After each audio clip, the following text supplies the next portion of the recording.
One of the notes I've been getting, I have a blog, people write to me every day, and one of the things people have been saying is that one of the things they love about Magic is our world building. And that some of the last year we've been doing things that are a little tropier, a little less deep in the world building, and that this is a world where we invented an entire world, entire galaxy. Yeah. And this isn't just like a city, this is planets, it's a giant scope, and that this is, I think, what people love about Magic. It's a real deep, involved, lovingly built world. Yeah, and it's full of knights, and their armor is also a spacesuit, and you can see her helmet kind of coming up around her face, and you can see the soldiers behind her with their space helmets on. And the weapon is made out of light, and her cloak is made out of light. So we really played around a lot with, like, you know, the things that we're used to seeing in a space opera setting, and how we would like bring that into a Magic context.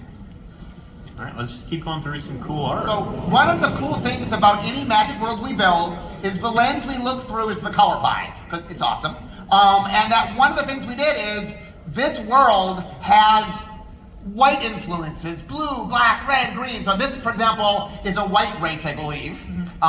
The breaking into a spaceship, that's what you're seeing here. Right, the hole being breached. They're breaching a spaceship. Terrifying. And it's one of the things you'll see as we go through the art is we're really imbuing all the colors. There's just fun. We're doing alien races and all sorts of fun stuff. So. Yeah, the alien races are really fun because we all know, right, science fiction, one of the cool things about it is how things are unexpected and they're strange creatures and they're weird and they're unsettling and they're esoteric. So we had a lot of fun bringing that into as well. Yeah. And like putting our stamp, for example, an angel. What does a space angel look like? And so we had a lot of fun figuring that out. Yeah, I've always wanted to know what a space angel looks like. Well, now you know. Yeah. Oh, and this is really cool. So one of the things we wanted to do, like I said, we wanted to put Magic stamp on it. So when we were building the races, we weren't just building generic races. We went back to Magic, and for example, here's a creature you've only ever seen on Dominaria. We made a space race of Kabu. So this is a Kabu race of aliens. Yeah, and it's a beautiful piece by Pascal Blanche, whose art really inspired us a lot. On our team in particular, they use really like surprising colors and beautiful colors.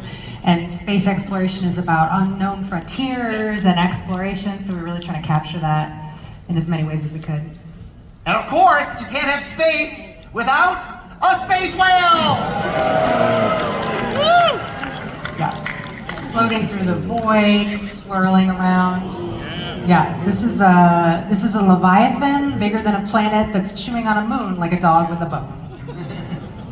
Damn. Yeah, so, and this, for those that said, will there be robots? There will be robots. Come on. It's like Earthbound.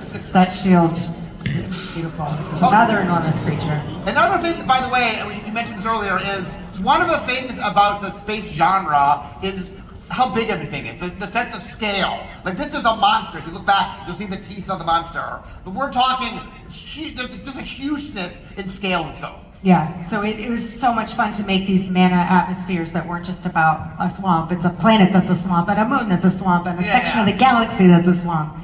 Yeah, really fun. And of course, what is space without spaceship? So we're not talking mechanics today, but we did figure out how do you capture something so big?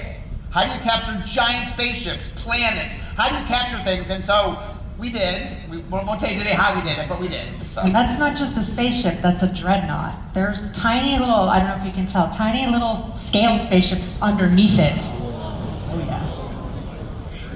Yes, we have scale spaceships in this set.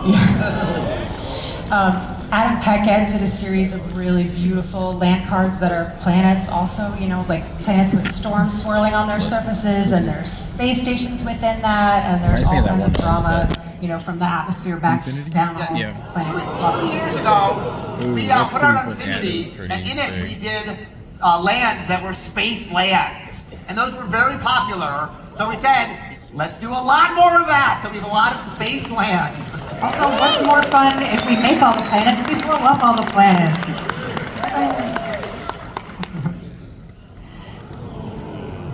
Green planet. Yeah. Might produce green, maybe? Now, I can't help but notice that these are gorgeous. They show amazing planetary landscapes, but there's something in the background. There's a common element that kind of looks like a black hole. Yeah, what could that be, Blake? So yeah, in the edge, there is also a super void. So it has some relationship with what we know of in our reality as black holes, but this is like a different situation because within this light that is a collar around this super void, life is possible. So that was kind of our addition of magic and fantasy to this, so that it's not something that's just like killing everything. There's like whole cultures and people's living within it and interacting with it. What color would live around a black hole?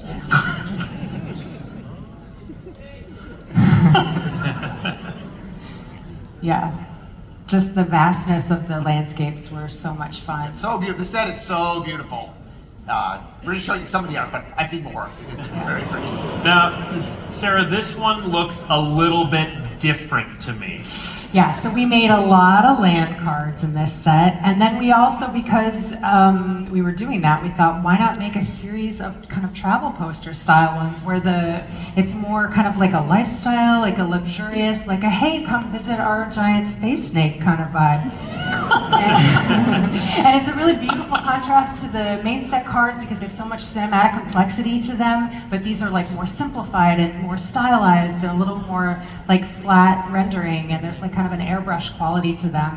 And they complement the main set cards, and the main set cards complement them back, and you know, we were just trying to make this whole series of beautiful things that everyone would get really excited to collect. And they're so pretty. Yeah, they're really, so much beautiful glowingness, so many tiny spaceships.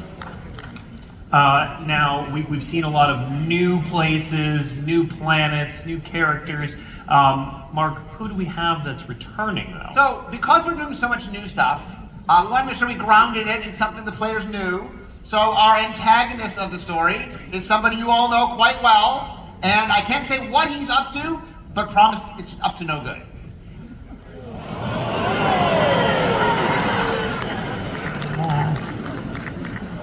We'll learn more about what Tezer's up to when we get a little bit closer to the set. Now, we do also have the packaging, which we can throw up there. We've got 2 commander decks this time around. So Edge of Eternities is coming soon to your local game store, so stay tuned. We may show more of this at a future MagicCon. We probably will, yes. Probably will. Somebody on design loves All this right, cut. we Seriously. are Quick almost done. Meat Before we get to the end, first, I want to thank the amazing panelists. Let's hear it for Athena, Forrest, Sarah, and Connor.